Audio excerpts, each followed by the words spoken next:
Imagine walking into a massive library to find a book about automobiles, but the entire catalog is only indexed under the word cars.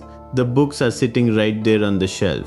But you walk out empty-handed because the system only matches exact letters, not ideas. That is the exact trap hidden at the top of the screen.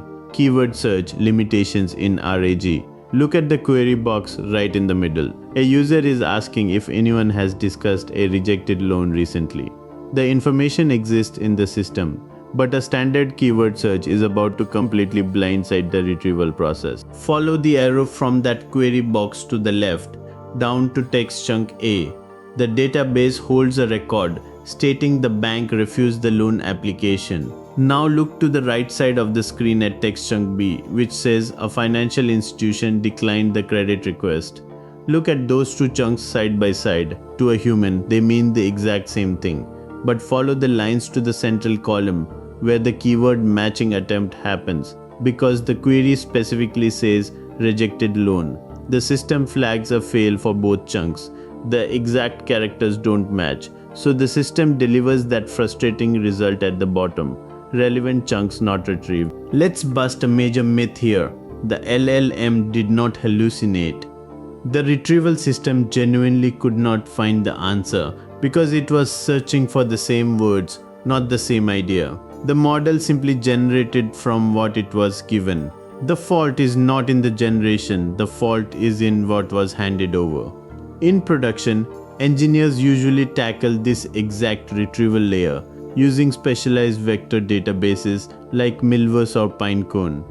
The key difference is that Milvus offers massive scale for self-hosted infrastructure, while Pinecone gives you a fully managed serverless setup to get moving instantly. But if traditional keyword searching completely drops the ball when vocabulary shifts, how do we make a computer actually understand what a rejected loan feels like?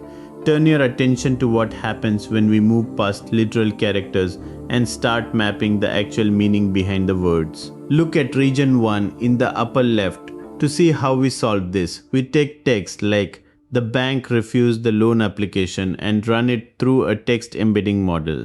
This neural network acts like a translator that converts human language into a long string of numbers called a vector.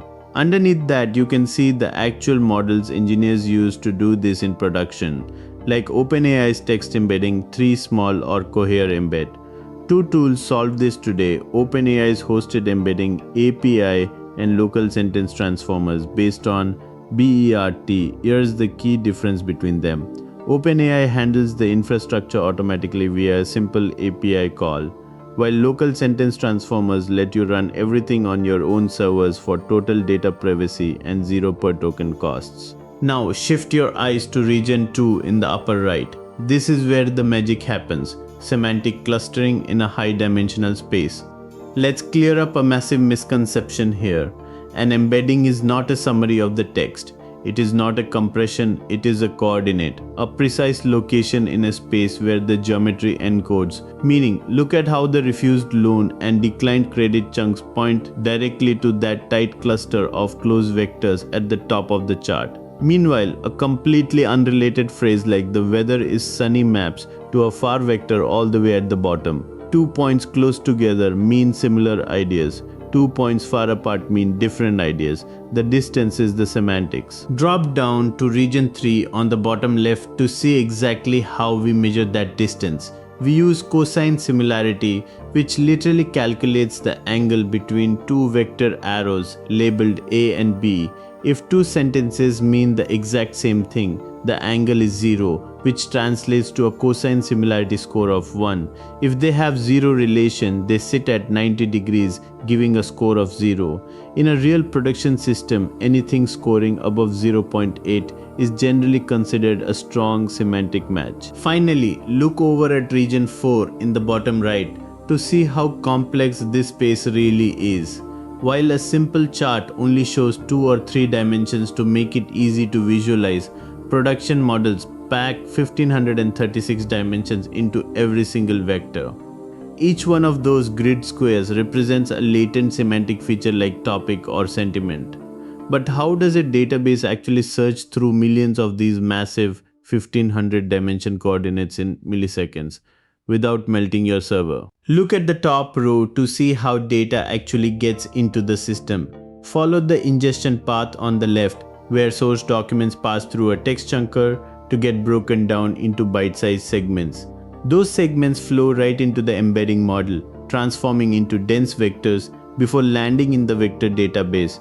But notice the callout box on the far right.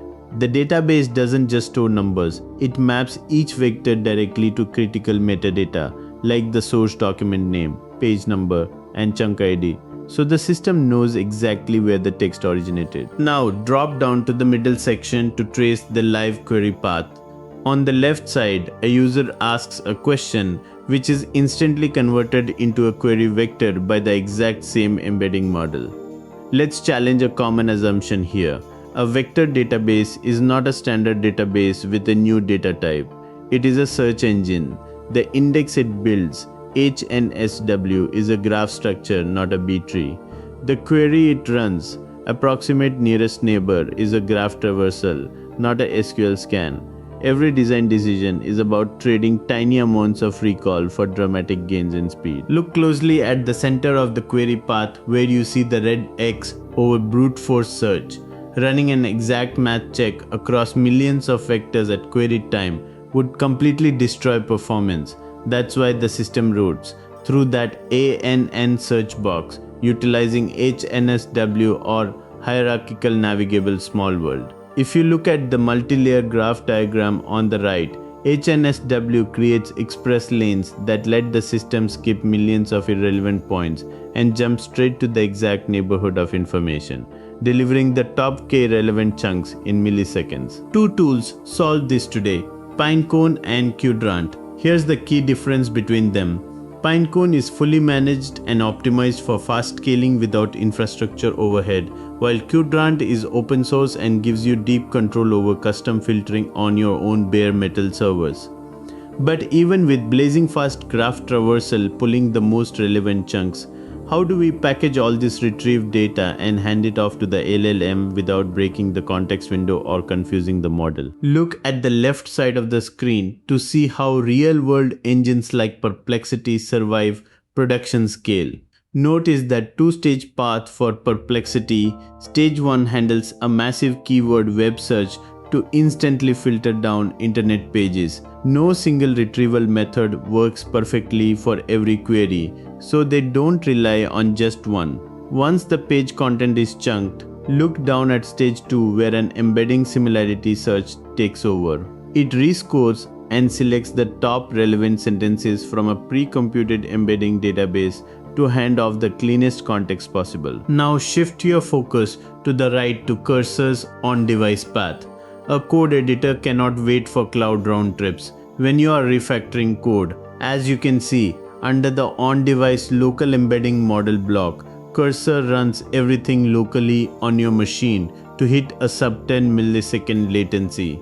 The code base is embedded locally into a local vector database, and the query path immediately creates a query vector on device. This setup skips the external API call entirely, giving you instant context and enhanced privacy right in the hot path. 84% of production AI assistants use RAG. 5 years ago, saying I built a RAG pipeline in an interview was a differentiator. In 2026, it is the baseline. What differentiates engineers now is knowing why the pipeline fails, and the embedding model mismatch is the silent failure that surfaces 2 months after launch, not 2 minutes. If you want to catch these architectural breakdowns before they hit production, hit that subscribe button right now. Look directly at the warning label at the bottom of the image to see why this happens. Your ingestion model and your query model absolutely must match. If you ingest data with model X and query it with model X, your similarity is valid. But if you ingest with model Y and query with model Z, you hit total similarity collapse. The coordinates mean completely different things, and your system starts pulling back random noise. Two tools solve this tracking problem today, Langsmith and Arise Phoenix. Here's the key difference between them. Langsmith gives you full stack tracing deeply integrated with the LangChain ecosystem, while Arise Phoenix focuses heavily on open source independent evaluations of your embedding distributions and cluster drift. But even if you keep your models perfectly matched, production code bases change every single second. What happens when your clean static database meets the chaotic reality of live data updates? Let's take a look at the fatal pitfalls that destroy RAG systems over time. Look at the initial setup on the left to see how a healthy system operates. An engineer builds a RAG system using a single consistent corpus embedding model, E1. The stored vectors and the query embedding model use that exact same E1 model, yielding valid similarity scores above 0.95 and pulling back the correct context. Everything runs perfectly, but follow the red arrow in the center to the model switch phase, where a sudden cost-cutting decision or upgrade happens. The team switches the live query embedding model to E2, but they do not re-embed the underlying corpus database because it is too expensive or time-consuming. Now look at the right side of the screen to witness the catastrophic failure known as silent collapse. The database still holds the stale, mismatched vectors from E1, while the query vector is generated using E2. Look at the semantic space plot. The retrieval scores still look mathematically high, but they are semantically dead wrong. You query the system for machine learning context, and the mismatch space pulls back a chunk about coffee grinders with misleadingly high confidence. Two tools solve this production drift today: weights and biases prompts and TrueLens. Here's the key difference between them. Weights and biases excels at tracking model experiments and configuration changes globally, while TrueLens provides real-time semantic distance monitoring to catch evaluation scores collapsing midstream. The interview question that most candidates get wrong is, how do you debug a RAG system where retrieval quality dropped overnight? Most say, check the vector database, check the index. Senior engineers ask that exact diagnostic question in the bottom right corner instead: which embedding model produced the stored vectors? And does it match your query time model? Because if it changed, every single coordinate is now computed in a completely different universe. That comparison at the bottom is what separates true practitioners from tutorial followers. If you want to master these production level systems, hit subscribe to join our weekly deep dives. Then click the link in the description to watch our next video on retrieval strategies, where we stack dense vector search up against BM25 and hybrid retrieval to show you exactly when each one wins.